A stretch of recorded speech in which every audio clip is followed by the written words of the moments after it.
So our topic is Fourier series expansion, right? So in this topic we'll be doing expansion, a new kind of expansion actually. Where the function is expressed as the series expansion of trigonometric functions sin and cos. Actually थोड़ा special type का expansion है जिसमें कि किसी दिए हुए function को sign और कॉस की टर्म्स में एक्सप्रेस किया जा रहा है. साइन और कॉस की टर्म्स में ही क्यों एक्सप्रेस किया जा रहा है ये आपको अभी थोड़ी देर के बाद मालूम चलेगा, क्योंकि उसको जानने से पहले आपको कुछ इसकी बेसिक जान लेना जरूरी है जो इस पूरे टॉपिक में यूज होने वाली है. Before actually going to the Fourier series expansion we should know about few basic things. The first basic thing मैंने लिख रखी है समय बचाने के लिए. सबसे पहले हम बात करेंगे an orthogonal set. Orthogonal set of functions. हम स्पेशली फंक्शन पे फोकस कर रहे हैं क्योंकि हमारा जो टॉपिक है वो सीरीज एक्सपेंशन है. एक्सपेंशन फंक्शन का ही होता है. आपने लास्ट टॉपिक में भी देखा टेलर्स एक्सपेंशन, उसमें फंक्शन दिया होता था, उसी को एक्सपेंड करते थे. तो स्पेशली मैं फंक्शन पे फोकस कर रहा हूँ. हालांकि ऑर्थोगोनल सेट सिर्फ ऐसा नहीं है कि फंक्शन के ही दुनिया में होता है. ऑर्थोगोनल सेट वेक्टर्स की दुनिया में भी होता है, राइट. हर जगह होता है ये, ठीक है. तो मैं स्पेशली फंक्शन पे फोकस्ड हूँ, तो मैंने इसलिए जो डेफिनेशन लिखी है वो सेट ऑफ फंक्शंस के बारे में लिखी है. आपको दिख रहा होगा ये सेट ऑफ फंक्शंस है. कुछ फंक्शंस इसमें आपको नजर आ रहे हैं, phi naught x, phi one x, phi two x and so on, right. ये अलग अलग फंक्शंस है. इसको इस सेट को ऑर्थोगोनल तब कहेंगे आप, and orthogonal with respect to some weight function. Weight function का मतलब कुछ वजन होना चाहिए किसी फंक्शन का. डब्ल्यू एक्स कहते हैं उस फंक्शन को, वेट फंक्शन को. On an interval a b कोई इंटरवल है, क्योंकि जब भी फंक्शन की बात होती है तो उसके डोमेन की बात करना लाजमी है. फंक्शन होगा तो कहीं ना कहीं उसका डोमेन भी होगा. तो ये सारे के सारे जो फंक्शंस लिखे हैं, phi naught x, phi one x, phi two x, they all are defined on this interval a comma b, right.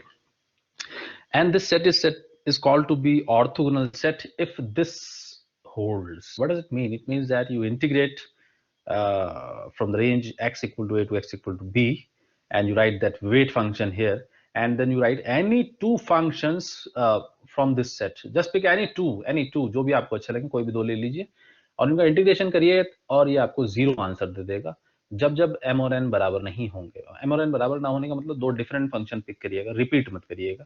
अगर आप एक फाई वन ले रहे हैं तो दूसरा आप फाई टू ले सकते हैं, या फाई थ्री, फाई सेवन, इस तरीके से रिपीट मत करिएगा. तो हमेशा जब जब ऐसा होगा तो तब तब ऐसे सेट को माना जाएगा ऑर्थोगोनल सेट, राइट. अभी शायद आपको इंटरेस्टिंग ना लगे क्योंकि इसमें अचानक से इंटीग्रेशन की बात होने लगी है, लेकिन अभी आपको लगेगा जब मैं आपको एक पुरानी चीज से इसको रिलेट कराऊंगा. वो अभी करवाते हैं, लेकिन पहले इसके एग्जांपल्स देखिएगा. See the first example, you can see that this is set. इसमें एलिमेंट्स हैं 1 cos x, cos 2x, ये सारे फंक्शंस हैं इसके अंदर, राइट.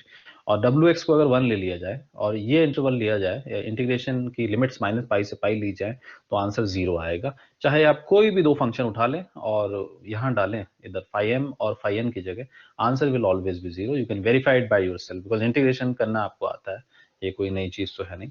ऐसे ही सेकंड एग्जांपल भी है, similar is third one, but the set is change, interval is change, interval is 0 to pi by 2. कोई भी दो फंक्शन लीजिएगा, मल्टीप्लाई करिए उनको और इंटीग्रेशन करिए 0 से पाई बाय 2 के बीच में. मैं इस वाले की बात कर रहा हूँ, तो आप पाएंगे कि आंसर 0 आएगा. आप इसको सॉल्व करके देख सकते हैं.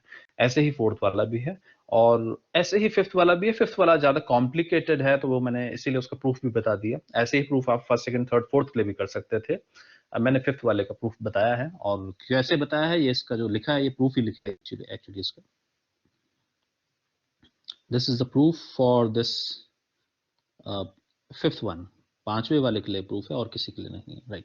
सी मैंने क्या करना है, मैंने यहाँ पे आपको कहा था कि pick up any two functions. One is phi m and another is phi n.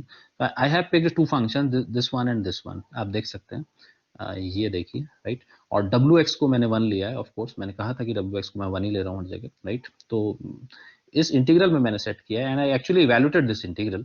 Cos का इंटीग्रेशन होता है साइन, राइट, अपॉन में इसका कोफिशिएंट भी आएगा. Then I plug the limits, और जैसे ही मैंने लिमिट्स प्लग करी तो आप देखेंगे कि sine 2m pi plus theta is actually sine theta. आप शायद जानते होंगे कि sine 2 pi plus theta is actually sine theta. You all know this. And of course sin 2 pi, cos 2 pi plus theta is also cos theta, because 2 pi जो angle होता है वो वहीं होता है जहां 0 होता है. 0 और 2 pi की पोजीशन एक ही जगह होती है, तो 2 pi को आप 0 भी समझ सकते हैं, 4 pi को भी आप 0 से प्लेस कर सकते हैं, 6 pi, 8 pi, 10 pi, 12 pi, all these even multiples of pi can be replaced by 0. So that's why this can be replaced by 0. So that's why this is equal to this, right. सी कैसे आया, ये वाला सी, this one. Yes sir. हाँ, ये ऊपर वाली बात आप पढ़िएगा, मैंने शायद आपने पढ़ा नहीं है। इसमें लिखा है कि ये जो सेट है, this set is an orthogonal set on any interval of length 12, किसी भी इंटरवल जिसकी लंबाई 12 हो। तो अगर आप इस इंटरवल को नापें, इसकी लंबाई नापें, लंबाई नापने के लिए आपने इसमें से इसको माइनस करना है। माइनस करिए, c प्लस 12 माइनस c, कितना आएगा माइनस करके? 12 आएगा। 12। हाँ, तो इसीलिए मैंने c ले लिया। मैं चाहे तो 0 से 12 भी ले सकता था, मैं 0 से 12 भी ले सकता था, लेकिन मैंने ज्यादा जनरल लिया है, जानबूझ के मैंने c लिया, जिससे कि मोस्ट जनरल केस के लिए मैं डेरिवेशन कर रहा हूं, जिससे कि इस पर्टिकुलर केस के लिए डेरिवेशन अपने आप सच हो जाएगा, राइट। तो मैंने c अपने मन से ले लिया, राइट। लेकिन ये ध्यान में रखा मैंने कि जो लंबाई है इस इंटरवल की वो 2l आनी चाहिए। आप देख सकते हैं उनको माइनस करके, अपर लिमिट में से लोअर लिमिट को माइनस करिए तो 2l ही आ रहा है, राइट। इसीलिए ये बात लिखी हुई है कि कोई भी दुनिया का कोई भी इंटरवल लीजिएगा, 2l लंबाई होनी चाहिए उसकी, तो हमेशा ही इसका आंसर 0 आएगा, मतलब ये ऑर्थोगोनल सेट होगा, राइट। तो देखिए मैंने दो फंक्शंस उठाए थे, इंटीग्रेशन मैंने किया तो ऑफ कोर्स जैसे कि आप देख पा रहे हैं 2m pi can replace by 0, so that's why these two will be cancelled and the answer will be 0। लेकिन ये तो तब सच हुआ जब मैंने इन दोनों को पिक किया। अगर मैं 1 के साथ ये वाला पिक करता तो तब भी क्या 0 आता? हाँ, तब भी आता। ये आप खुद से वेरीफाई करके देख लें, ये सिमिलरली करके लिखा है, खुद से वेरीफाई करिएगा और इनको याद भी रखिएगा, क्योंकि इंटीग्रेशन हम बार बार नहीं करेंगे। ये सारा का सारा इंटीग्रेशन करना न्यूमेरिकल के अंदर टाइम किलिंग होता है, वक्त लगता है। डायरेक्टली इन रिजल्ट को याद रखिएगा कि जब भी किसी साइन या कॉस वाले फंक्शन को जिसका एंगल ये हो m पाई x अपॉन l और उसको 2l लेंथ के इंटरवल पे इंटीग्रेट किया जाए तो आंसर हमेशा 0 आता है, राइट। डब्ल्यू एक्स नहीं कर सकते अगर आप इंटरवल चेंज करेंगे, लेकिन लंबाई 12 लेनी पड़ेगी। इंटरवल चेंज कर सकते हैं लेकिन लंबाई 12 होनी चाहिए, लंबाई 12 से कम होगी तो फिर आंसर 0 नहीं आएगा।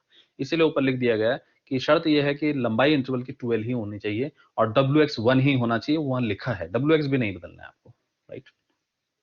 क्योंकि डब्ल्यू एक्स को अगर आप चलिए 1 2 3 4 रखेंगे तब तो सही है, कांस्टेंट रखेंगे तब तो सही है, डब्ल्यू एक्स को आप एक्स ले लेंगे तब नहीं आएगा। मतलब डब्ल्यू एक्स आप कोई कांस्टेंट ले सकते हैं, लेकिन वेरिएबल नहीं ना लें। आप वेरिएबल लेंगे तब नहीं आएगा 0, तब गारंटी नहीं है 0 आने की, ठीक है। Is it clear to all of you? अगर ओके फाइन, राइट। नाउ आगे बढ़ते हैं। इसी तरीके से, हाँ, इसी तरीके से इन दोनों को भी लिया जा सकता था, इसको और इसको, इनको भी तो इकट्ठे लिया जा सकता है, 5n और 5m और 5n की जगह। तो फिर से मैंने इन दोनों को लिया और इन दोनों को भी इंटीग्रेशन किया, फिर से 0 आया। और इंटीग्रेशन आप देख सकते हैं, थोड़ा इसमें चालाकी जरूर है। 2 से मल्टीप्लाई करिए, 2 से डिवाइड करिए यहाँ पे, और फॉर्मूला लगेगा 2 sin a cos b का। और 2 sin a cos b का फॉर्मूला इस उम्र में तो याद होना ही चाहिए, that is sin a plus b plus sin a minus b, वही मैंने लगाया है।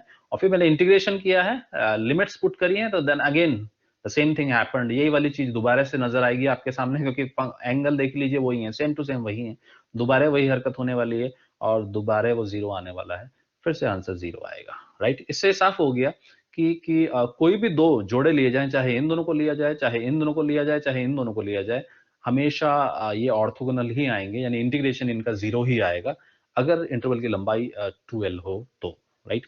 और हाँ, एक चीज मैं आपको और बता दूं, यहाँ पे m लिखा है, यहाँ पे n लिखा है, m और n दोनों ही 1 2 3 से कुछ भी हो सकते हैं, ये भी 1 2 3 ऑनवर्ड्स कुछ भी हो सकते हैं, राइट।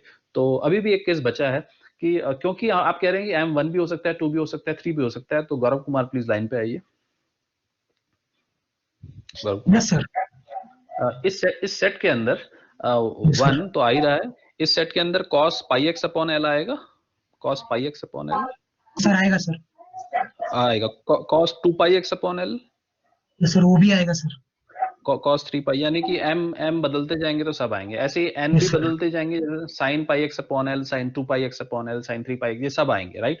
तो अभी तो मैंने इन दोनों को लिया, अभी आपने देखा होगा इस वाले में cos और sin इकट्ठे लिए हैं यहाँ पे। अभी खुद से के साथ खुद भी तो ले सकते हैं, यानी कि एक ले लूं मैं cos पाई x अपॉन l और दूसरा ले लूं cos 2 पाई x अपॉन l, ऐसे भी तो लिया जा सकता है। cos के साथ cos भी लिया जा सकता है, लेकिन एंगल डिफरेंट होगा उसका, राइट।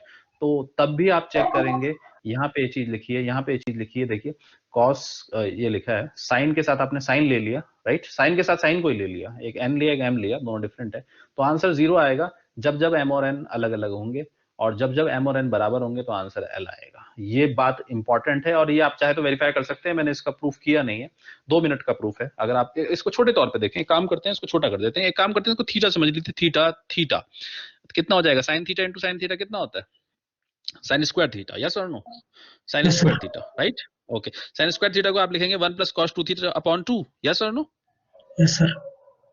ओके, cos 2 थीटा का इंटीग्रेशन 0 हो जाएगा, सेम लॉजिक से जैसे ऊपर कर रहे हैं। 1/2 का इंटीग्रेशन होगा थीटा/2, थीटा/2 में लिमिट डालेंगे c + 2l/2 minus c/2, cancel होकर आएगा 2l/2, कैंसिल होकर आएगा l, और इसीलिए मैंने यहाँ l लिखा है। मैंने किया नहीं है, लेकिन मैं जानता हूँ ये 2 मिनट का काम है, कोई बड़ी बात नहीं है, राइट। Yes sir. और जब जब m और n बराबर नहीं होंगे, m और n डिफरेंट होंगे, तो आंसर 0 ही आएगा, जैसे ऊपर आया था। m और n बराबर ना होने पे 0 आएगा, क्योंकि उस केस में आपको 2 से मल्टीप्लाई करनी पड़ेगी, 2 से डिवाइड करनी पड़ेगी, तो सेम प्रोसीजर यही वाला लगेगा, राइट। क्या आप इस चीज को समझ गए? Yes sir. और इसी तरीके से कॉस में भी ये बात सच है। कॉस भी अगर आप सेम सेम ले लेंगे, कॉस कॉस, अगर m और n डिफरेंट हुए तो आंसर 0, सेम हुए तो आंसर l। तो ये जो 4 चीजें हैं, ये आपको बहुत अच्छे से याद रखनी है। 4 नहीं, ज्यादा हो रही है बल्कि, जिनमें स्टार लगाया है। पहली वाली ये बात, दूसरी ये वाली बात, तीसरी ये बात, चौथी ये बात, और पांचवी ये बात। ये 5 बातें हैं, इन पांचों को आपने याद रखना है कि कब ये 0 होते हैं, कब ये l होते हैं। ध्यान रखिएगा, ज्यादातर ये 0 ही होते हैं। l ये सिर्फ तभी आते हैं जब सेम सेम होता है, यानी कि साइन के साथ साइन लिया जाता है, और वो भी m और n बराबर लिए जाएंगे। जब कॉस के साथ कॉस लिया जाता है, और वो भी जब m और n बराबर होंगे। तो ये आपको याद रखना है, क्योंकि ये इंटीग्रेशन आपको फिर फंसा देगी, आप क्वेश्चन कर ही नहीं पाएंगे। पता लगा आप यही निकालने में रह गए। ये डायरेक्टली आपको यूज करना है, ये एक तरीके से शॉर्टकट्स हैं, राइट। न्यूमेरिकल के अंदर आपको डायरेक्टली यूज करने पड़ेंगे, अदरवाइज आपका समय बहुत ज्यादा बर्बाद होगा, राइट। सर सर उस सेट में हमेशा सर हाँ, फंक्शन कॉस और साइन का ही होगा। जी जी जी, बिल्कुल, और कोई नहीं फंक्शन होगा। हम इस सेट पे तवज्जो दे रहे हैं। ये एक ऐसा खूबसूरत सेट है कि इसी पे बुनियाद खड़ी हुई है फोरियर सीरीज की। जैसे आपकी जो घर की इमारत है वो बनी है ईंटों से, राइट, ऐसे ही फोरियर सीरीज की जो इमारत है वो बनी है 1 साइन और कॉस से, ठीक है। Okay sir. तो इसी इसी सेट पे इसलिए फोकस किया जा रहा है, ठीक है। हाँ, और इसके नीचे ये बात लिख भी दी गई है कि याद रखिएगा इस बात को कि 1 साइन कॉस ये एक ऑर्थोगोनल सेट होता है। ये बात आपको यहां से आगे ले जानी है, बाकी चाहे आप भूल जाएं, पर ये बात आगे ले जाएं। 1 साइन और कॉस, ये सिर्फ तीन, ये 3 फंक्शन है, ज्यादा फंक्शन है एक्चुअली, क्योंकि m और n तो बदलते चले जाएंगे। इस सेट के अंदर आपको कितने फंक्शन दिख रहे हैं? 3 दिख रहे हैं, लेकिन ये 3 नहीं है, बहुत ज्यादा फंक्शन है। Gaurav Kumar again please come. Yes Gaurav, sir. ये सेट में कितने फंक्शन? नजर तो 3 आ रहे हैं, लेकिन ये 3 है नहीं वैसे। क्यों? Sir infinite. इनफाइनाइट है, क्योंकि n तो आप बदलते चले जाओगे, 1 2 3 4 5 6 7 8, m भी आप यस बदलते सर। चले जाओगे, राइट। तो this is an infinite set, but हमने इसको इस अंदाज में लिखा है कि इसमें 3 ही लग रहे हैं, तो धोखा ना खाएं, क्योंकि m और n बदलने वाली चीजें हैं जो लगातार बदलती चली जाएंगी। इसमें इनफाइनाइट फंक्शंस हैं इसके अंदर, ठीक है। ये कोई फाइनाइट सेट नहीं है। ओके, चलिए यस अब सर। हम आगे ले आते हैं। हाँ, अब हमने आपको अभी बताया ऑर्थोगोनल सेट। अब ऑर्थोगोनल सेट में क्या ताकत होती है, पहले ये बात करते हैं कि क्या कर सकता है एक ऑर्थोगोनल सेट। कुछ उसमें कुव्वत होती है, क्यों हम पढ़ रहे हैं उसको। तो याद करिए, मैं आपको यूनिट नंबर 1 में ले जा रहा हूँ वापस, मैट्रिक्स की यूनिट। उसमें याद करिए 3 स्पेस, 3 स्पेस का मतलब R3। उसके अंदर एक ये सेट होता है खूबसूरत सा। ये 3 वेक्टर्स हैं, 1 0 0 0 1 0 0 0 1। ये अपने आप में ऑर्थोगोनल होते हैं, तीनों के तीनों। ऑर्थोगोनल क्यों होते हैं? आपको याद होगा, ऑर्थोगोनल टॉपिक को आपने पढ़ा था, वेक्टर्स 90 के डिग्री केस में सर। पढ़ा था।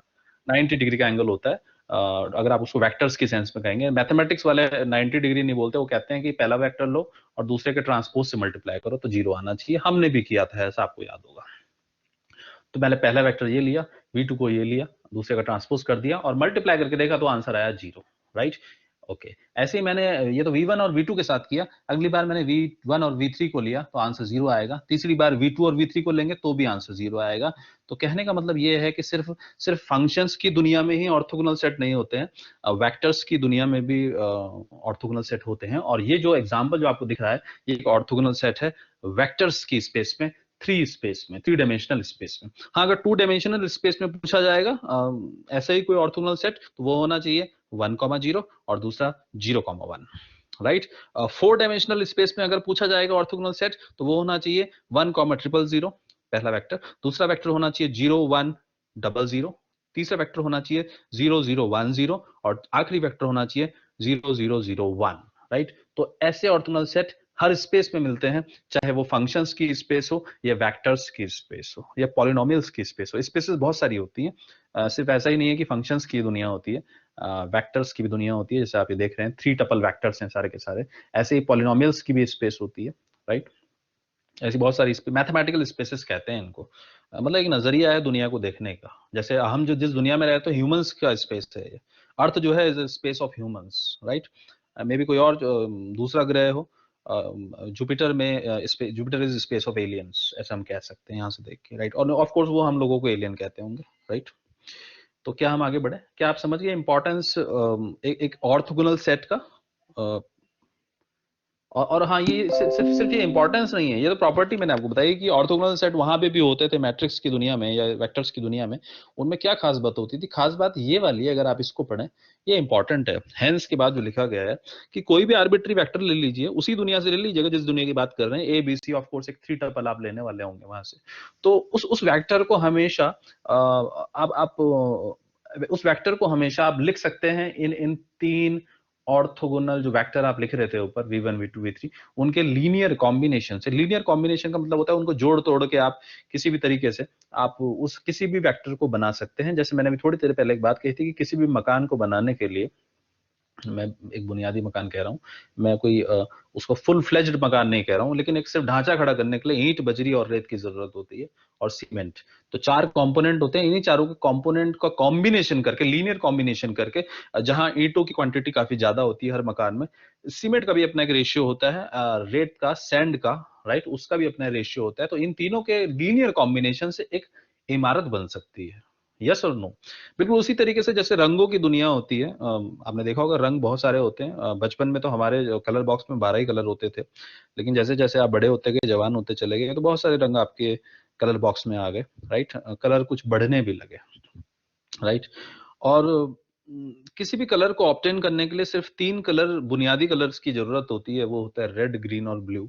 इनफैक्ट आरजीबी सिस्टम आपने देखा होगा आपके डीवीडी प्लेयर के बैक में, या फिर आपके टीवी के जो इनपुट्स होते हैं वो आरजीबी होते हैं, रेड, ग्रीन और ब्लू, है ना। ये तीनों 3 कलर्स जाते हैं, इनको कंबाइन होकर दुनिया का कोई कोई सा भी रंग बनाया जा सकता है। यस, यस शिखर, इन 3 कलर्स का को कंबाइन करके, लीनियर कॉम्बिनेशन करके, हाँ वो कॉम्बिनेशन कैसा होगा वो डिपेंड करता है कलर क्या बनाना है। अगर आपको ब्लैक कलर बनाना है तो हो सकता है कि 80% आपको रेड रखना पड़ेगा, 10% आपको ब्लू रखना पड़े, और 10% आपको ग्रीन रखना पड़े। तो क्वांटिटी वेरी करती रहती है। लेकिन दूसरी तरफ अगर आपको ग्रे कलर बनाना है तो ऑफ कोर्स रेड कलर की क्वांटिटी कम करनी पड़ेगी। तो रेशियो, जो जो कोफिशिएंट्स हैं वो सेट करने पड़ेंगे, बिल्कुल वैसे ही जैसे इस स्टार वाली इक्वेशन आपको नजर आ रहा है। आपको अगर बनाना है ये वाला वेक्टर, तो आपने पहला वाला जो बेसिस वेक्टर था 1 0 0, उसके आपने ए क्वांटिटी ली, दूसरे वाले की आपने बी क्वांटिटी ली, और तीसरे वाले की आपने सी क्वांटिटी ली। तो आप देख पाएंगे इन तीनों को जोड़ के एबीसी आ रहा है। अगर आप ध्यान से देखें तो राइट हैंड साइड में प्लस कर दीजिए तो आपको एबीसी ही मिलेगा, राइट। तो ये सिर्फ ऐसा नहीं कि मैथमेटिकल स्पेसेस में सच है, ये कलर्स की स्पेस है वहां पे भी सच है। ये जो आपके संगीत की दुनिया होती है, सुरों की दुनिया, संगीत कहते हैं, हम कहते हैं कि जो इंडियन क्लासिकल म्यूजिक है वो 7 सुरों से बना है। कोई भी अगर सुर बन रहा है तो वो 7 जो बेसिक सुर होते हैं उनको जोड़ के ही बनता है, राइट। चाहे कितना भी, कैसा भी कॉम्प्लिकेटेड म्यूजिक हो, लेकिन 7 उसमें कंपोनेंट होते ही हैं। बिल्कुल वैसे ही जैसे कलर्स में हमेशा 3 कंपोनेंट होते ही हैं, बिल्कुल वैसे ही जैसे R3 स्पेस में ये 3 कंपोनेंट होते हैं, और बिल्कुल वैसे ही फंक्शंस की दुनिया में ये 3 हमेशा होते ही होते हैं, राइट। तो आप क्या समझ पा रहे हैं, इसका इंपॉर्टेंस समझ पा रहे हैं किसी ऑर्थोगोनल सेट का? ऑर्थोगोनल सेट को कॉम्बिनेशन करके हम उस स्पेस का कोई भी एलिमेंट कंस्ट्रक्ट कर सकते हैं। ये बात कुछ हमें लग रही है देखने से। Are you getting my point? Okay fine, right, yes, ठीक है, अच्छी बात है अगर आप समझ पाए तो। हम अब यही उम्मीद कर रहे हैं, हम इस उम्मीद में बैठे हैं कि जैसा जैसा इस R3 के अंदर हुआ था कि भाई जो ये ऑर्थोगोनल सेट था ये वाला, इसकी मदद से दुनिया का कोई भी, इस दुनिया का, R3 स्पेस की जो दुनिया है उसके किसी भी वेक्टर को बनाया जा सकता था। हमने ये देखा। तो अब हम ये उम्मीद करके बैठे हैं कि क्या फंक्शंस की जो दुनिया है, फंक्शंस का जो स्पेस है, उसमें किसी भी फंक्शन को क्या इन तीनों को जोड़ के बनाया जा सकता है? जैसे कि कलर्स की स्पेस में सिर्फ 3 कलर्स को जोड़ के कोई भी कलर बनाया जा सकता है। वही उम्मीद हम अब लगा रहे हैं कि क्या पता फंक्शंस की स्पेस में भी ऐसा होता हो। तो अगला सवाल ही यही है, अगर आप इस सवाल को पढ़ें, can we expect the same analogy for the orthogonal set this one? क्या हम वही उम्मीद करें इससे भी? तो जवाब इसका हाँ है। हाँ, आप बिल्कुल उम्मीद करिए। दुनिया का कोई भी फंक्शन सिर्फ इन 3 फंक्शंस को प्लस करके बनाया जा सकता है। प्लस नहीं कहना चाहिए, लीनियर कॉम्बिनेशन कहना चाहिए। इनका रेशियो लेना पड़ेगा, इनके आगे कोफिशिएंट सेट करने पड़ेंगे, कितना परसेंट किसको लेना है, राइट, ये देखना पड़ेगा। लेकिन सिर्फ ऐसा नहीं है कि हाँ हमने कह दिया, ये हाँ असल में पार्शली हाँ है। एक थोड़ा थोड़ा इसमें कुछ कंडीशन भी है। शर्त यह है कि इसका जवाब हाँ तभी आएगा अगर उस फंक्शन में, जिस फंक्शन को आप बनाना चाह रहे हैं इन तीनों को का लीनियर कॉम्बिनेशन करके, उस फंक्शन में 3 खासियतें होनी चाहिए, 3 बातें होनी चाहिए। पहली बात को पढ़िएगा। पहली बात कह रही है कि वो जो फंक्शन जिसको आप चाह रहे हैं कि वो इन तीनों के लीनियर कॉम्बिनेशन से बन जाए, उस फंक्शन की जो डिसकंटिन्यूटीज हैं, डिसकंटिन्यूटी का मतलब आप समझते होंगे, वो पॉइंट जहां पे फंक्शन टूट जाता है, उसका ग्राफ टूट जाता है, रफली हम कह सकते हैं ऐसा, जहां पे उस फंक्शन का ग्राफ टूट जाता है, ऐसे पॉइंट इनफाइनाइट नहीं होने चाहिए। बहुत इनफाइनाइट मैंने जिसे आप पाए अनकाउंटेबल कहते हैं वैसे उसको प्योर मैथमेटिक्स में, लेकिन फिलहाल आप इनफाइनाइट का मतलब वही समझिए जो आप समझते आए हैं। इनफाइनाइट डिसकंटिन्यूटीज नहीं होनी चाहिए। ऐसे फंक्शन को हम ऐसा फंक्शन नहीं होना चाहिए fx। क्या आप समझ पा रहे हैं मैं क्या कह रहा हूं? Shikhar Upreti sir infinite point discontinuity मतलब क्या सर? मतलब उसकी डिसकंटिन्यूटी तो होनी चाहिए, हो जाए कोई बात नहीं, लेकिन बहुत सारी नहीं होनी चाहिए। अच्छा, एक फंक्शन है जो आपने वो याद है, स्टेयरकेस फंक्शन होता है, स्टेप फंक्शन होता है, मॉड वो करके ग्रेटेस्ट इंटीजर फंक्शन, ग्राफ पता है कैसा होता है उसका? अगर आपको पता है, नहीं पता है, मुझे नहीं पता, तो उसकी जो हाँ वो कुछ सीढ़ी नुमा होता है, कुछ ऐसा होता है फंक्शन, अगर आप उसका ग्राफ बनाए तो कुछ ऐसा ऐसा ऐसा ऐसा ऐसा ऐसा ग्राफ होता है उसका, एक्स एक्सिस होती है वाई। तो अगर आप इसकी डिसकंटिन्यूटी देख कहाँ कहाँ पे टूटा है, एक तो यहाँ पे टूट गया, यहाँ पे भी टूटा, यहाँ पे भी, ये टूटता चला जाएगा। अगर आप इनको गिनने लगे कि कितनी बार ये टूटा, तो ये इनफाइनाइट बार टूटता है, क्योंकि ये हर इंटीजर पे टूटता है।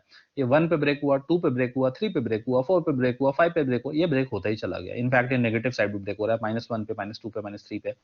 इसके अगर आप डिसकंटिन्यूटी के पॉइंट गिनने लगे तो उम्र बीत जाएगी। इसीलिए मैं कह रहा हूं कि इनफाइनाइट डिसकंटिन्यूटीज नहीं होनी चाहिए, ऐसा फंक्शन नहीं होना चाहिए। ऐसा फंक्शन अगर आप ढूंढ के लाएंगे और फिर उम्मीद करेंगे कि मैं उस फंक्शन को इन तीनों के लीनियर कॉम्बिनेशन में लिख दूं, तो सॉरी, फिर वो ऐसा नहीं हो पाएगा। ये मैं कहना चाह रहा हूं। हमें ऐसे फंक्शन चाहिए जिसमें डिसकंटिन्यूटी भले ही हो, लेकिन गिनती की हो, 1 हो, 2 हो, 3 हो, 4 हो, 10 हो, 100 हो, 1,00,000 हो, लेकिन इनफाइनाइट ना हो। Are you getting my point? Yes sir. Now the second point, एक शर्त और भी है। देखिए 3 शर्तें रखी हैं हमेशा में, ये इतना सीधा भी नहीं है जैसे कि हाँ हो गया आंसर, नहीं, इसमें शर्त है। दूसरी शर्त कह रही है कि वो जो फंक्शन है वो एब्सोल्युटली इंटीग्रेबल होना चाहिए। Absolutely integrable, absolute value function, absolute word का मतलब होता है मॉड्यूलस ले लेना, राइट? इंटीग्रेबल का मतलब होता है जिसको इंटीग्रेट किया जा सके, राइट? तो यानी एब्सोल्यूट ले लेना, यानी मॉड्यूलस ले लेना fx का, और फिर उसको इंटीग्रेट करना a से b तक, और आंसर फाइनाइट आना चाहिए। अगर आंसर इनफाइनाइट आया तो भैया ऐसे फंक्शन को भी आप सॉरी बोलेंगे, sorry, we can not express such function as a linear combination of these 3 beautiful functions, right? तो एब्सोल्युटली इंटीग्रेबल होना निहायत ही जरूरी है। अब फिर से पिक्चर बना रखिए, अगर आप ये ग्राफ देख रहे हैं, दिस ग्राफ ऑफ 1/x का मॉड का ग्राफ है। आपको याद होगा मैंने एक ग्राफ पहले भी बनाया है, y equal to 1/x। In fact मैंने ग्राफ दोनों क्वाड्रेंट में बनाया था, पहले क्वाड्रेंट में भी और तीसरे में भी। अगर आपको याद होगा, मैं कुछ आपको याद दिला दूं, तीसरे क्वाड्रेंट में भी ऐसा ग्राफ जाता है, ये पीछे हम बना चुके हैं। बट क्योंकि मैं मॉड की बात कर रहा हूं, मॉड का मतलब पॉजिटिव होता है, तो नीचे वाला ग्राफ बनाने का कोई लॉजिक नहीं है, इसीलिए मैंने नीचे वाला ग्राफ को हटा दिया, सिर्फ पहले क्वाड्रेंट में मैंने ग्राफ बनाया है क्योंकि मॉडुलस लगा है। Are you getting my point? Okay, now ये जो ग्राफ मैंने बनाया है, मैं वैसे तो ये ग्राफ ये पूरा ऐसे जाता है, आगे तक जाता है, लेकिन मैं इतना लंबा इंटरवल नहीं ले रहा हूँ, मैं एक फाइनाइट इंटरवल ले रहा हूँ, 0 से लेके 1। आप देख रहे हैं ग्रीन कलर की लाइन यहाँ पे ड्रॉ कर रखी है x इक्वल टू 1 पे, और ये बाउंड्री x इक्वल टू 0 पे, और मैंने बीच में कलर भी कर रखा है to indicate the shaded region. मैं ये एरिया निकालने वाला हूँ, ऑरेंज कलर का जो एरिया है वो मैं निकालने वाला हूँ।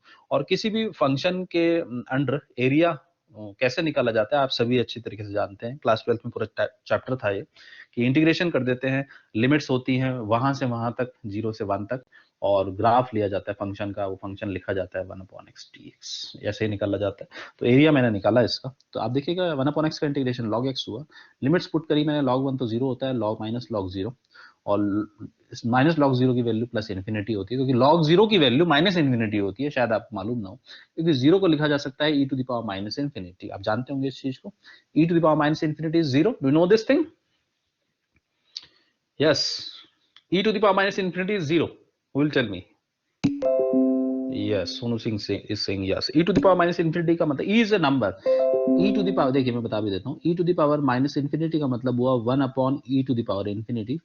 ई की वैल्यू कुछ 2.7 के आसपास होती है उसकी पावर इन्फिनिटी, और 2.7 को आप इनफिनिट टाइम्स मल्टीप्लाई करेंगे that will be a big number infinity, 1 upon infinity is 0, so that's why e to the minus infinity is 0, right? So this is a logic how we obtain e to the power minus infinity equal to 0, और इसीलिए मैंने ये जो e की power minus infinity यहाँ पे लिखा हुआ था, 0 लिखा हुआ था, मैंने उसको ये लिख दिया।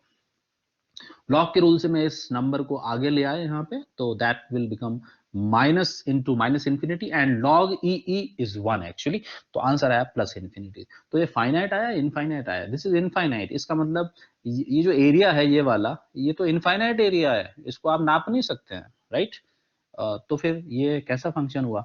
Not absolutely integrable. ऐसे फंक्शन को भी आपने नो कहना है, सॉरी, ऐसे फंक्शन को भी आप एक्सप्रेस नहीं कर पाएंगे इन तीन ब्यूटीफुल ये जो सेट बना है ऑर्थोगोनल सेट, इनके लीनियर कॉम्बिनेशन से ऐसा फंक्शन भी एक्सप्रेस नहीं हो सकता।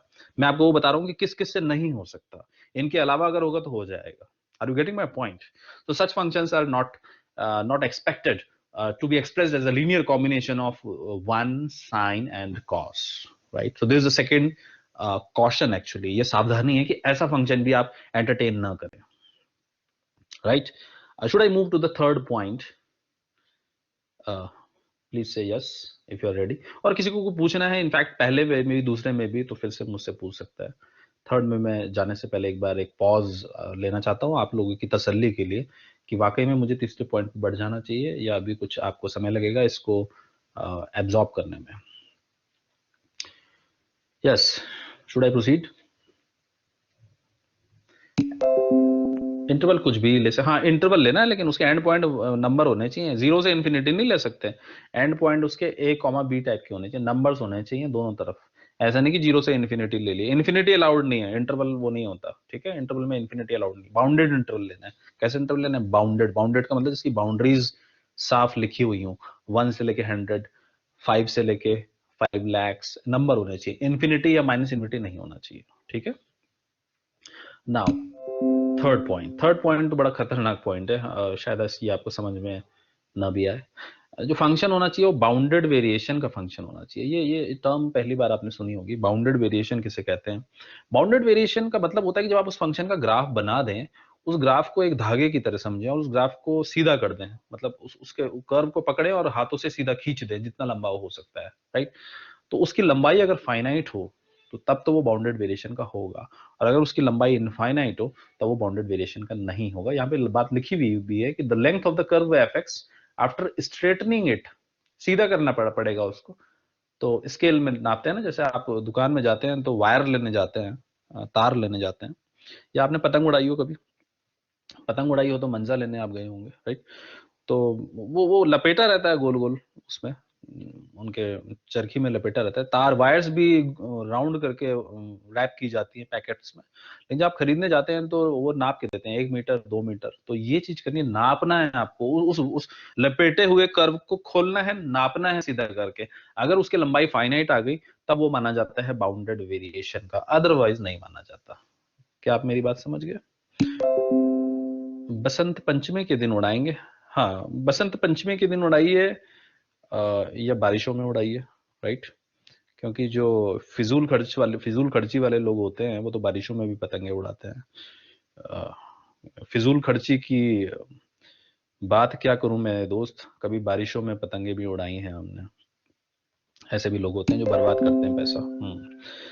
खैर, तो पतंग से तो एग्जांपल आप समझ में आ गया होगा, but see this graph actually, this graph is या sin 1 upon x, sin 1 upon x का ग्राफ है, राइट?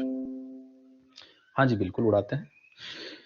तो sin 1 upon x का ग्राफ है, ये बड़ा खतरनाक ग्राफ होता है। इसको जूम, अगर मैं आपको कहूं कि भैया इसका ये वाला एंड पकड़िए और ये वाला एंड पकड़िए और बिल्कुल इसको सीधा कर दीजिए नापने के लिए, तो ये इसकी लंबाई आप नाप नहीं पाएंगे। This is an infinite length curve actually, because see the number of oscillations, मैं इसको जूम कर रहा हूं आपके लिए, देखिएगा, see the number of oscillations, कितने दफा ये घूम रहा है ऊपर। Never actually measure the length of this graph actually, right? अगर आप इस कोने को और इस कोने को रख के ऐसे खींचें और ऐसे खींचें, इसकी लंबाई आप नहीं नाप सकते हैं, इससे कि इतने ज्यादा ऑसिलेशंस हैं। ये जो ऑसिलेशन कर रहा है, ऑसिलेशन आपको दिख रहे होंगे, ये यहाँ पे ऊपर नीचे ऐसे ऐसे करके आया है, इतनी दफा आगे इनफाइनाइट टाइम से ऐसा हुआ है, तो ये इतनी खिचड़ी पक चुकी है कि इसको सीधा कर भी देंगे आप, इसकी लंबाई फाइनाइट नहीं आने वाली है। Are you getting my point? This is special graph, बड़ा फेमस ग्राफ है मैथमेटिक्स में, sin 1/x कहते हैं इसको, राइट? टोपोलॉजिस्ट कर्व भी कहते हैं इसको, ठीक है? तो ऐसे फंक्शन को भी आप एंटरटेन ना करें, क्योंकि ये जो फंक्शन है sin 1/x ये बाउंडेड वेरिएशन का नहीं है, सिर्फ छोटा सा इंटरवल है -1 से 1। ग्राफ बहुत छोटा बना रखा हमने, लेकिन इतने छोटे इंटरवल में भी इसकी लंबाई नाप लेना नामुमकिन है। ऐसा फंक्शन को भी आपने हाथ जोड़ के कहना है नो। आप भी इस फंक्शन को भी आप एक्सप्रेस नहीं कर सकते as a linear combination of 1 sin and cos, right? और इन तीनों कंडीशंस को मिला के कहा जाता है डिरिचलेट कंडीशन। ये कंडीशन दी थी डिरिचलेट नाम के व्यक्ति ने, उसने ये बात बताई थी कि उन्हीं फंक्शंस को हम उम्मीद करेंगे to be get expressed as a linear combination of 1 sin and cos, जिनमें ये तीन बातें होंगी, राइट? होंगी या नहीं होंगी, जो भी इसमें लिखा है उसी हिसाब से समझिएगा कि वो ऐसा भी नहीं होना चाहिए, ऐसा भी नहीं होना चाहिए, और इनफाइनाइट डिसकंटिन्यूटी भी नहीं होनी चाहिए उसमें। क्या आप मेरी बात समझ गए? मेरी बात नहीं, डिरिचलेट की बात। अब मैं आ रहा हूं अपने टॉपिक पे जो कि हमें पढ़ना था। ये सारी चीजें एक तरीके से प्री रिक्विजिट थी, जरूरी थी फोरियर सीरीज की बुनियाद को समझने के लिए, right? Let fx be defined on an interval of length 2l. Note that I have taken a general interval of length 2l of this form, right? Such that it satisfies Dirichlet conditions. मान लीजिए Dirichlet condition भी satisfy हो गई इस पर, conditions, then याद रखिएगा इस सेट को, भूलिएगा मत, हम इस सेट पे तवज्जो कर रहे हैं, हम चाह रहे हैं कि इस सेट के लीनियर कॉम्बिनेशन से उस fx को लिख दें। Then fx can be expressed as linear combination of those three functions। पहला था 1, दूसरा था, अलग कलर से हमने उसको यूज किया था, रेड कलर और ग्रीन कलर। ग्रीन कलर से था cos n pi x over l, और तीसरा था जो कि रेड कलर से हमने लिखा था, that was sin n pi x upon l। तो हम चाहते हैं कि इन तीनों के लीनियर कॉम्बिनेशन से, प्लस ऑफ कोर्स इनके बीच में, राइट, इन तीनों के लीनियर कॉम्बिनेशन से फंक्शन बन जाए। लेकिन लीनियर कॉम्बिनेशन जब हम करते हैं तो हमें कुछ ना कुछ कोफिशिएंट लिखने पड़ते हैं, कुछ रेशियो लेना पड़ता है कि कितना हिस्सा किसका लेना है। ऐसा नहीं है कि तीनों के तीनों को जोड़ दिया, इनका कुछ परसेंटेज लेना पड़ता है, ऐसे आप समझ सकते हैं, राइट? तो इसका जो परसेंटेज लेना है पहले वाले का, मान लीजिए परसेंटेज लेना है a0, राइट, और इसका जो परसेंटेज लेना है वो लेना है an, और इसका जो परसेंटेज लेना है वो bn लेना है। और हाँ, ये b, ये इसके नीचे n क्यों लिखा गया, यहाँ क्यों नहीं a1 क्यों नहीं लिख दिया इसको, क्योंकि यहाँ पे n लिखा था इसीलिए, यहाँ पे भी n लिखा था इसीलिए, तो इसीलिए मैंने यहाँ पे भी n लिखा। जो इसके कोफिशिएंट्स में होंगे वो भी इसी अंदाज के होंगे, वो भी कोफिशिएंट बदलने वाले होंगे, क्योंकि ये जो आपको साइन और कॉस के फंक्शंस दिख रहे हैं ये सिर्फ इतने नहीं है, ये इतने नहीं है जितने दिख रहे हैं, ये इससे भी कुछ ज्यादा है। मतलब कि ये जो n है ये वेरी करेगा 1 2 3 4 5 6, ये भी जो n है ये भी वेरी करेगा 1 2 3 4 5 6, क्योंकि ये सिर्फ एक नहीं है, क्योंकि ये सिर्फ एक नहीं है दिख रहा है, ये बहुत सारे हैं, ये एक नहीं है बहुत सारे हैं ये, राइट, ये भी बहुत सारे हैं, और उन बहुत सारों को बहुत बार जोड़ना है, राइट। तो क्यों ना हम यहाँ पे समीशन लगा दें, ऐसे करके समीशन n की वैल्यू शुरुआत करेंगे 1 से लेके इन्फिनिटी, और यहाँ पे भी समीशन लगाना चाहिए हमको, n की वैल्यू शुरू करेंगे 1 से लेके इन्फिनिटी। मुझे उम्मीद है अब आपको ये चीज समझ में आई होगी कि समीशन क्यों लगाया गया है। समीशन इसलिए लगाया क्योंकि ये अकेला नहीं है, क्योंकि ये सिर्फ 3 नहीं है, देखने में 3 लग रहे हैं लेकिन ये 3 नहीं है, इसके अंदर एक इन्फिनाइट फंक्शन है इसके अंदर। अगर आप इसको खोलने बैठेंगे, देखिएगा, अगर आप इसको खोलने बैठेंगे और fx equal to, this is a0 of course, this will be a1 cos pi x upon l plus a2 cos 2 pi x upon l plus dash dash, right? You can see that this single term is actually having infinite number of functions, लेकिन बस ये तरीका है कि छोटा compact करके लिखने का, कि इतनी बार कौन लिखेगा, एक ही बार लिख दो, समेशन लगा के चल जाएगा। ऐसे ये थर्ड टर्म है जो this is not just a single function, this is actually bunch of function. A not की जगह ए एन, इसकी जगह इसकी जगह एन लिखने का कोई लॉजिक नहीं है, क्योंकि इसके आगे एन है ही नहीं, ये बदलने ही नहीं वाला है। जो चीज बदलती है उसमें एन लिखना है, जो ना बदलने वाली चीज है उसके नीचे तो नंबर लिखना पड़ेगा ना। ये तो ए एन इसलिए लिखा कि ये तो बदलते चले जा रहा है, A1 A2 A3, इसीलिए एन लिखा मैंने। यहाँ पे एन लिखने का कोई लॉजिक नहीं है, ये तो फिक्स है। जो फिक्स है उसके नीचे एन क्यों लिखना है। Similarly, it will be b1 x over l and so on. So actually this is the actual form. मतलब जब आप सोचे तो इसके बारे में सोचें, इससे भ्रमित ना हो। ये तीन नहीं है, दरअसल ये इनफाइनाइट फंक्शंस है। मैं पहले ही बता चुका हूं कि that set is not a set of 3 elements, so 3 functions. That set is an infinite set actually, right? तो ये हम उम्मीद कर रहे हैं कि क्या कुछ ऐसा हो जाए कि ए नॉट भी मिल जाए, ए एन भी कुछ आ जाए और बी एन भी कुछ आ जाए, जो कि आप चाहते भी हैं। आप चाहते भी हैं कि ये जो एफ एक्स है ये इन तीन फंक्शंस के लीनियर कॉम्बिनेशन से पाया जा सके, लेकिन उसके लिए आपको कुछ मेहनत करनी पड़ेगी। आपको ये ए नॉट, ए एन और बी एन निकालने पड़ेंगे, right?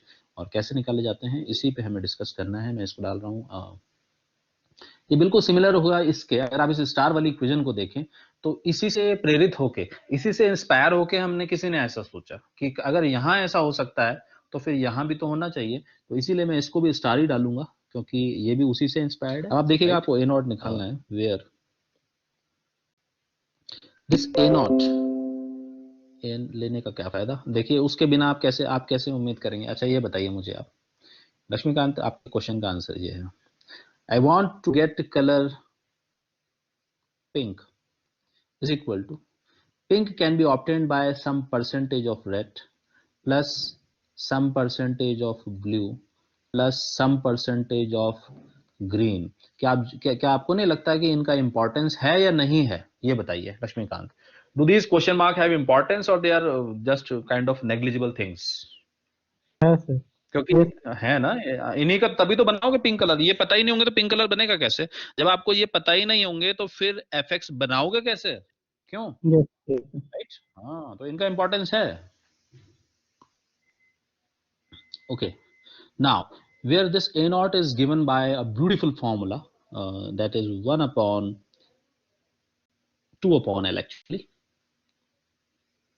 2 upon l integration c to c plus 2l, right, fx dx, right? an is given by, I will write that formula here क्योंकि इसके बाद में थोड़ा मॉडिफिकेशन करूंगा। an will be given by formula 1 upon l integration c to c plus 2l fx cos n pi x over l dx, and bn is given by beautiful formula 1 upon l integration c to c plus 2l fx sin n pi x over l dx। ये कैसे आते हैं मैं भी बताता हूँ आपको कि आते कैसे हैं। See will give a small proof for this. बहुत बड़ा प्रूफ तो नहीं दूंगा, लेकिन छोटा प्रूफ दूंगा। और छोटा इसीलिए क्योंकि मुझे चीजें कॉम्पैक्ट करनी है, कॉम्पैक्टिफिकेशन करना है। आपको डराना नहीं है इंटीग्रेशन से, राइट? मैं आपको बता रहा हूँ ये आए कैसे, how do we arrived at this formula कि a naught a n b n यही होने चाहिए। ध्यान से देखिएगा इस चीज को, please pay attention. See multiply, not multiply, just integrate both sides. Now please pay attention. आप इस इंटीग्रेशन को दोनों, इस इक्वेशन को, स्टार वाली इक्वेशन को दोनों साइड इंटीग्रेट कर दीजिए x की रिस्पेक्ट में, विद इन द लिमिट्स लेके c plus 2l, right, with in. तो अब जब मैं इसको इंटीग्रेशन करूंगा, इसका भी ऑफ कोर्स, इसके अंदर जितनी भी टर्म्स हैं इन सब का इनफैक्ट इंटीग्रेशन करूंगा, और इन बातों को हाजिर नाजिर मानूंगा। इन बातों को, कॉस का इंटीग्रेशन 0 होता है, साइन का इंटीग्रेशन 0 होता है अगर उसको 2l लेंथ के इंटरवल में इंटीग्रेट किया जाए तो आपको नहीं लगता कि उन बातों को हाजिर नाजिर मानते हुए, सच मानते हुए, जो कि सच हैं भी, ये सारे के सारे 0 हो जाएंगे राइट हैंड साइड में? सिर्फ जिंदा बचेगा तो सिर्फ ये बचेगा, हाँ या ना? सही बात है, ये सारे 0 हो जाएंगे। ये देखिए सब 0 हो जाएंगे, उस वाले ऊपर वाले जो अभी हमने आपको दिखाया जो, राइट? ओके ओके, तो क्या मिलेगा वहां से? बचेगा जिंदा कौन बचेगा? ये बचेगा, हाँ या ना? Yes sir. ओके, क्या आएगा इसका इंटीग्रेशन क्या आएगा dx की रिस्पेक्ट में? Sir x x a limit naught limit डलेगी c, a हाँ नॉट सी x आएगा, लिमिट ये डलेगी c plus 2l minus c, कितना बचेगा 12x, 2l a नॉट, 12 12 बचे, 12 a नॉट बचेगी, हाँ है यस ना, सर 12 हाँ सर। ठीक है। तो ओके, तो कितना आएगा, a नॉट की वैल्यू आ जाएगी 1/2l, राइट, इंटीग्रेशन c से लेके c plus 2l fx dx, बल्कि मैंने शायद यहाँ पे गलत लिख दिया, it should be 1/2l, 1/2l, okay fine, right. ये तो पहला काम था। अब दूसरा काम मैं क्या करने वाला हूँ, अब मैं सेकंड चीज ये करने वाला हूँ कि ये तो मैंने a नॉट की वैल्यू निकाली, अगर मैं ऐसा कर देता कि cos n pi x upon l and integrate both sides of course, right, with respect to x within the same range, I'm not writing that, same चीज करेंगे आप, लेकिन इस बार आप मल्टीप्लाई करेंगे हर टर्म को किससे, cos n pi x upon l के। सोनू चलेगा क्या तुम, हो यहीं पे? यस सर हर टर्म को cos से मल्टीप्लाई करेंगे, हर टर्म को cos से मल्टीप्लाई करेंगे, तो भैया इसको जब cos से मल्टीप्लाई करेंगे इंटीग्रेशन करेंगे जीरो हो जाएगा, क्योंकि cos का इंटीग्रेशन जीरो होता है, राइट। ओके, आपने मल्टीप्लाई किया cos n pi x upon l से, कहाँ लिखा मैंने, ये लिखा है cos n pi x upon l से, राइट। इसका मल्टीप्लाई करेंगे cos n pi x upon l से, इंटीग्रेट करेंगे जीरो हो जाएगा, क्योंकि n लिखा है और n और 1 डिफरेंट होते हैं। इसका भी इंटीग्रेशन करेंगे, cos से मल्टीप्लाई करेंगे जीरो हो जाएगा। सिर्फ इस पूरी सीरीज में एक टर्म ऐसी है जिसके साथ मल्टीप्लाई करके cos square n pi x upon l हो जाएगा, यस और नो, क्योंकि इसके अंदर कहीं ना कहीं cos n pi x l भी होगा, कहीं ना कहीं होगा या नहीं होगा, होगा सर। होगा। उसका कोफिशिएंट कितना होगा, बाय द वे उसका कोफिशिएंट कितना होगा उस टर्म का, ए कितना, sir a n very good very good, an होगा। तो उस टर्म का इंटीग्रेशन जब मैं करूंगा तो ये वाला लॉजिक पॉइंट जो आपको मैंने बताया था कि अगर m और n बराबर होंगे तो आंसर कितना आएगा इंटीग्रेशन करके, l आएगा, l आएगा। तो सिर्फ एक टर्म जिंदा बचेगी जिसका इंटीग्रेशन करके फाइनल आंसर l आएगा, बाकी सारी टर्म मर जाएंगी क्योंकि इंटीग्रेशन जीरो हो जाएगा। ऊपर वाले फॉर्मूलों से बॉक्स बना रखा, मैंने बार बार कहा कि उनको याद रखना पड़ेगा, right.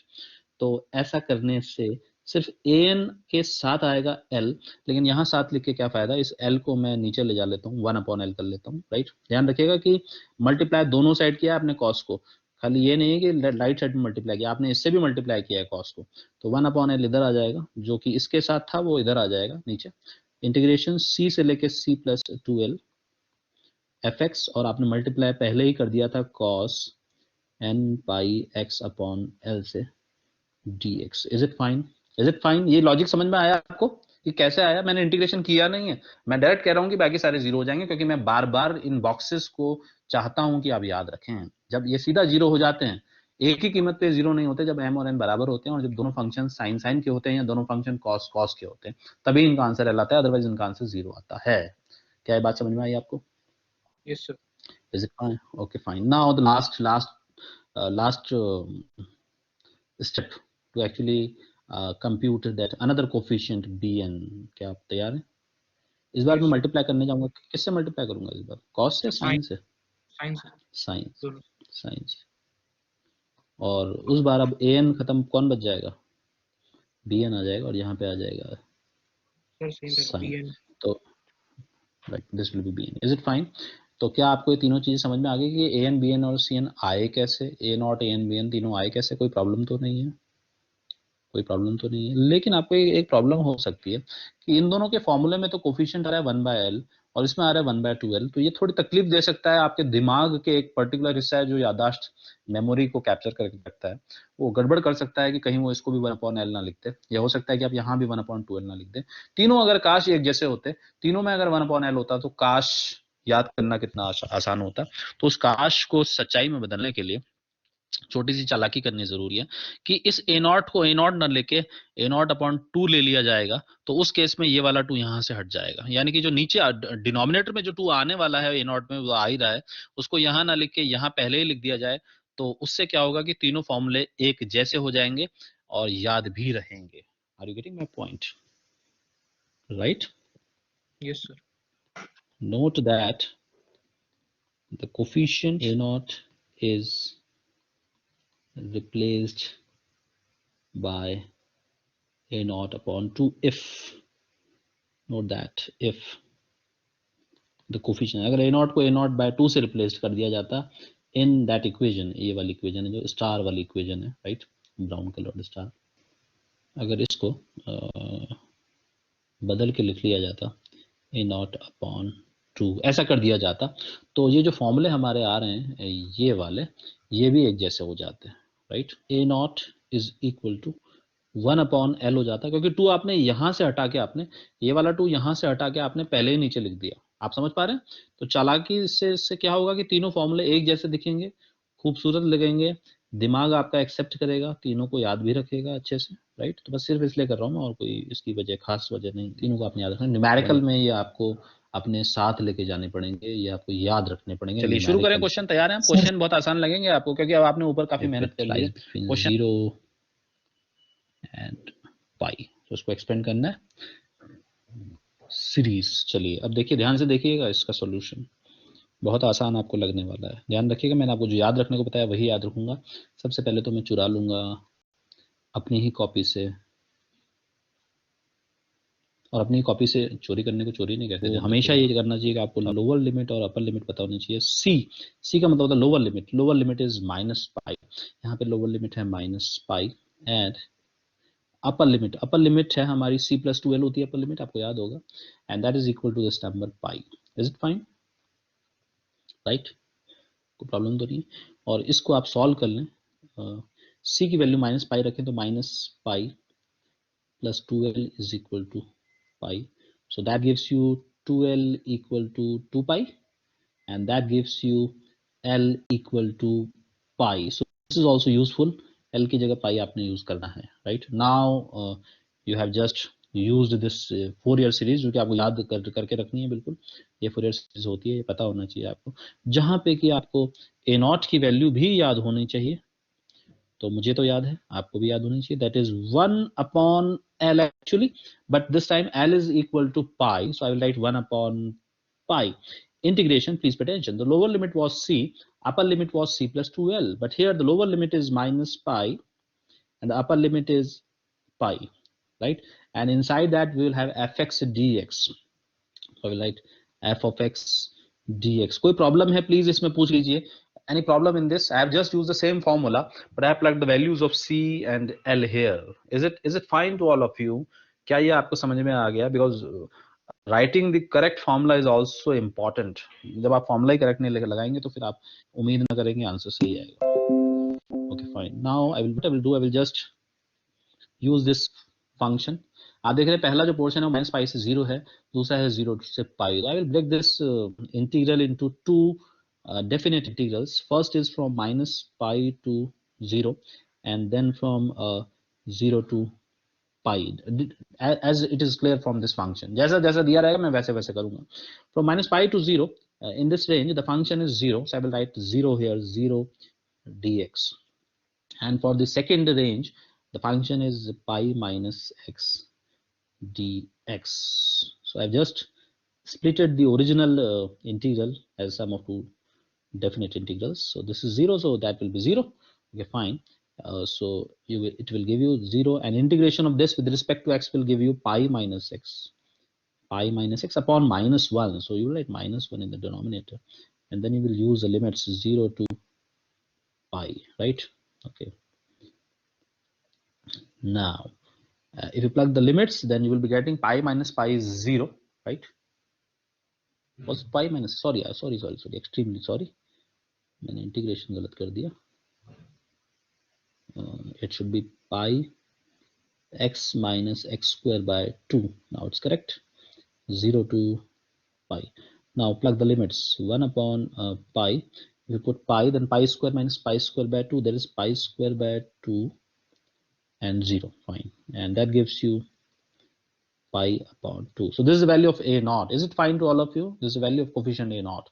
Now we'll focus on the value of an, and an equal to 1 upon pi integral -pi to pi fx cos n pi x over l. But note that the value of l is equal to pi, so I will write pi here in spite of l. I will write it here pi. So you can see that pi and pi will be cancelled with each other, right? Dx, okay. So that gives you 1 upon pi integral minus pi to pi fx cos nx dx. Fine. Now I will just again break the integral as a sum of two integrals as it is given in the function from 0 to pi minus pi to 0 and then 0 to pi. For the first part, the integral will go to 0. For the second part, we'll be having something like this: minus pi to pi minus x multiplied with cos nx dx. Is it fine? क्या इतना सब समझ में आ गया सबको? सैंतनी विश्वास, yes sir. इतना समझ में आ गया आपको? हाँ चलो, आपको ये इसके पता है इंटीग्रेशन कैसे करते हैं? फिर ये बाय पार्ट्स वगैरह याद है कुछ? सर, आइलेट रूल एक होता है। आइलेट रूल लगा होता है। तो कौन सा फंक्शन फर्स्ट फंक्शन होगा, कौन सा सेकंड होगा इसमें से? पाई माइनस एक्स फर्स्ट होना चाहिए या कॉस वाला फर्स्ट फंक्शन होना चाहिए आइलेट के हिसाब से? पाई माइनस एक्स। पाई माइनस एक्स फर्स्ट होना चाहिए, राइट। पाई माइनस एक्स फर्स्ट होना चाहिए, ग्रेट। तो पाई माइनस एक्स फर्स्ट होना चाहिए। तो मैंने आपको एक शॉर्टकट, अब बाय पार्ट्स अगर आप लगाना चाहे तो लगा सकते हैं, लेकिन मैंने आपको एक बहुत पहले एक शॉर्टकट एक ट्रिक बताई थी, और वो ट्रिक कुछ यूं थी। अब ध्यान से देखिएगा, वो शॉर्टकट में बता चुका हूं आपको।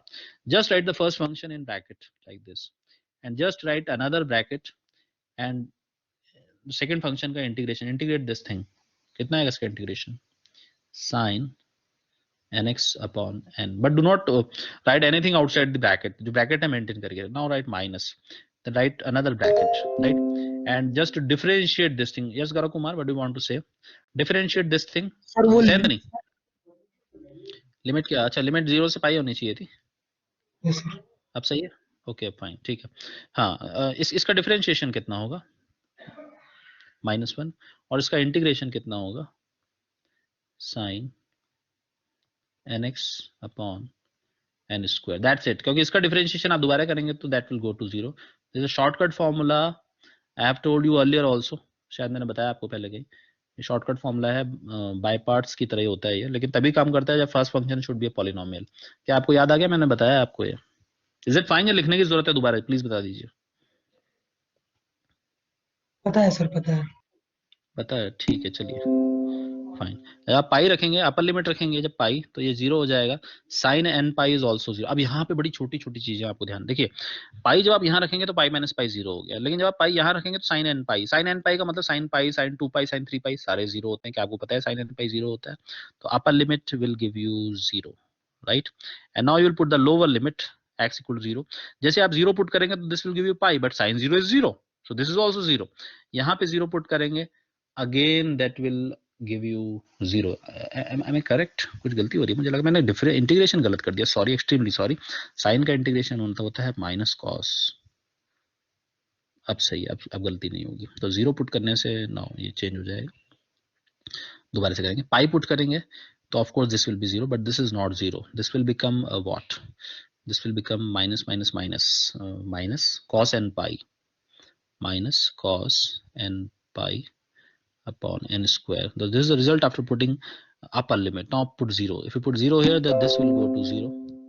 लिमिट कैसे चेंज हुआ? तोड़ा ना इसको, ऐसे तोड़ा इसको, माइनस पाई से 0 प्लस 0 टू पाई। यहाँ पे 0 था, यहाँ पे pi minus x cos n x, ऐसे हुआ।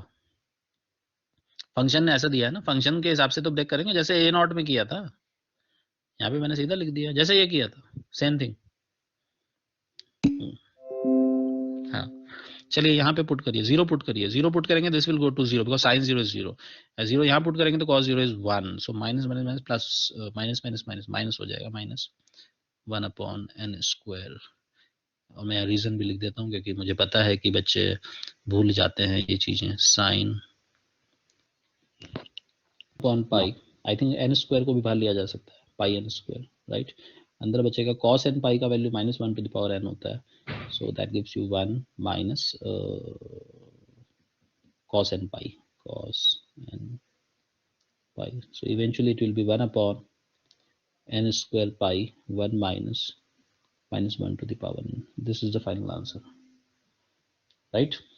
Any problem in this? Now I will use the formula for bn, and that is also same, minus pi to pi fx sin n pi x over L dx. But in place of L, I should write pi.